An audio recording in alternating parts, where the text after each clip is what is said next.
बिस्मिल्लाहिर्रहमानिर्रहीम। Welcome to कैंटअप publisher video session. आज हम हिस्ट्री ग्रेड 7 स्टार्ट करने जा रहे हैं। इसके चैप्टर्स को पढ़ने के लिए आपके पास कैम्ब्रिज स्कॉलर सीरीज़ की आपकी टेक्स्ट बुक हिस्ट्री 7 होनी चाहिए।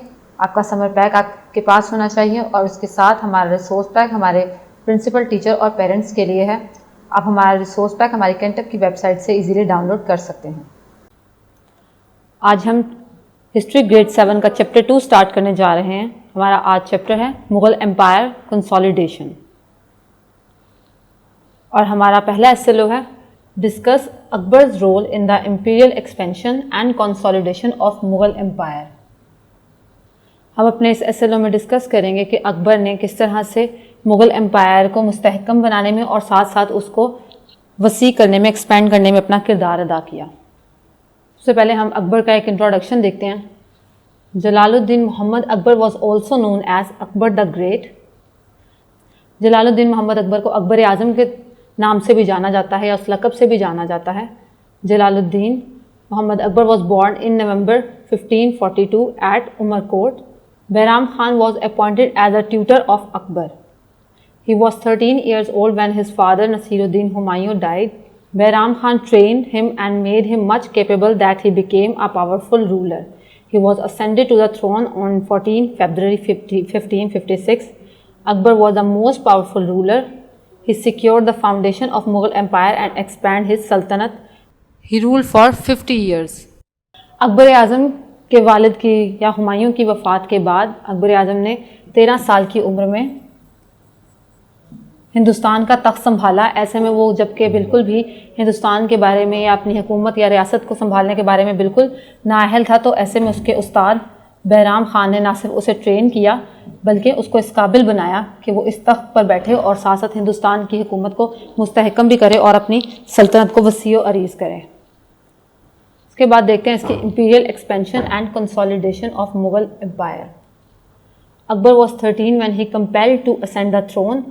At that time, the dominance of Mughal dynasty was limited to Punjab and Delhi with Kabul and Kandahar.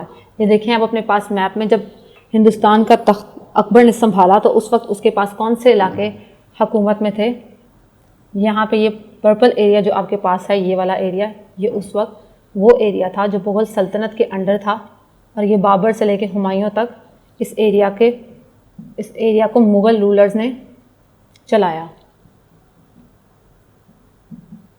लेकिन ये सिर्फ बाबर के रूल के दौरान था और जब यहाँ पर अकबर ने अपना रूल संभाला तो ये वाले एरियाज़ वो एरियाज़ थे जिनमें हिंदुस्तान में हुकूमत थी मुग़लों की। On the other side Hemu was progressing against Mughals after capturing Delhi and Agra. ऐसे में हीमू जो कि सुर डायनेस्टी का जनरल था, वो हिंदुस्तान के तख्त पर कब्ज़ा करने के ख्वाब देख रहा था और ऐसे में उसने सबसे पहले कौन से एरियाज़ को कैप्चर करने की कोशिश की? दिल्ली को और आगरा को, जो कि उस वक्त कैपिटल थे। The Hemu's dream was to capture the throne which he found easy after the death of Humayun. और हुमायूं की मौत के बाद उसको ये सब कुछ बहुत आसान लगा क्योंकि अकबर उस वक्त सिर्फ 13 साल का था और वो इस काबिल नहीं था कि वो हिंदुस्तान के तख्त को संभाले। He position his forces outside Tughlakabad. Himu's army was larger in number. Akbar suggested returning back to Kabul, but Bayram Khan decided for war against Himu. Delhi और आगरा को कैप्चर करने के लिए और यहाँ पे थ्रोन पर काबिज होने के लिए हिमू ने सबसे पहले तुगलकाबाद के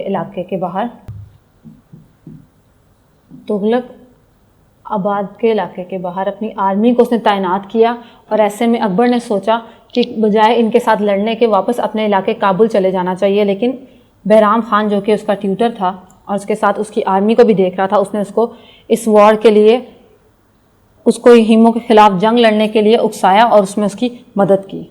and after that the second battle of Panipat took place in November 1556। और इसके बाद दूसरी जंग, पानीपत की दूसरी जंग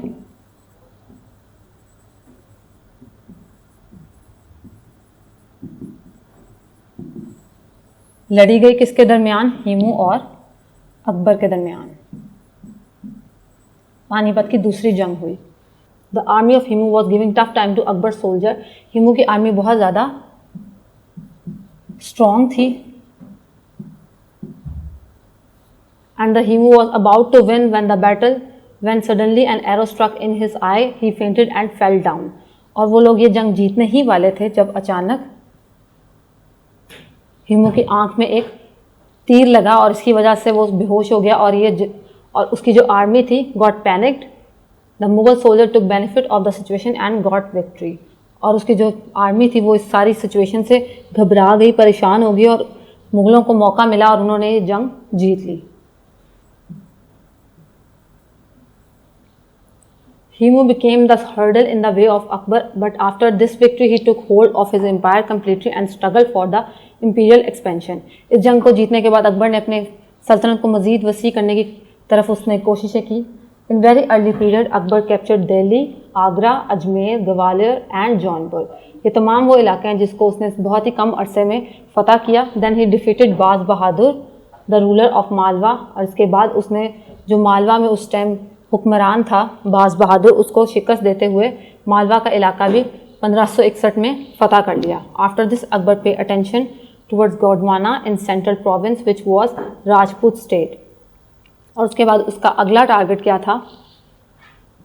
मालवा को कैप्चर करने के बाद उसका नेक्स्ट टारगेट क्या था? राजपूत स्टेट्स थी, राजपूतों की रियासतें. His forces defeated the ruler Rani Durgabai and captured Gondwana. This was not the end. Akbar captured many areas like Kalingar, Gujarat, Bengal, Sindh, Balochistan and Kandahar. He expanded his empire on large scale. ये वो तमाम इलाके थे जो उसने अपने rule के दौरान फतह किए. ये मैप अब आप देखें यहाँ पर, जो ये येलो एरिया है आपके पास, ये वो तमाम इलाके हैं जो अकबर ने बाद में अपने एरियाज़ में ऐड किए, उसने फतह किए. और ये तमाम नॉर्दर्न इंडिया जो था उसने उसको कैप्चर किया. अब आते हैं हम अपने होमवर्क की तरफ. अपना समर पैक देखें. Highlight the areas conquered by Akbar in the given map. आपने वो तमाम एरियाज़ के बारे में पढ़ा और मैप में भी देखा कि कौन कौन से इलाके थे जो अकबर ने फतह किए. इस दिए गए मैप में आपने उन एरियाज़ को हाईलाइट करना और साथ में उनका नाम लिखना. उसके बाद अपनी टेक्स्ट बुक पे आएँ. क्वेश्चन ए है, choose the correct option and fill the circle. MCQ number 1 is second battle of Panipat was fought between. दूसरी पानीपत की जंग किस किस के दरमियान हुई? जहांगीर और हीमू, शाहजहां और हीमू, अकबर और हीमू या औरंगजेब और हीमू. इन चारों में से किस रूलर के साथ हीमू की सेकेंड बैटल ऑफ पानीपत हुई? सेकेंड MCQ है, in north boundaries of Akbar's kingdom extended up to. Northern area में, शुमाल में कौन कौन से एरियाज तक अकबर की हुकूमत वसी हुई? Is it Kabul, Iran, Afghanistan या बंगाल? इसमें से राइट ऑप्शन को आप मार्क करें. उसके बाद आप एक ब्रीफ क्वेश्चन देखें. क्वेश्चन नंबर 1 है आपकी बुक पे. Write down the brief role of Akbar in imperial expansion. Imperial expansion में अकबर का क्या रोल था उसको ब्रीफली आप यहाँ पर लिखेंगे. हमारा ये लेक्चर यहाँ ख़त्म होता है. Thank you so much. Allah हाफिज़.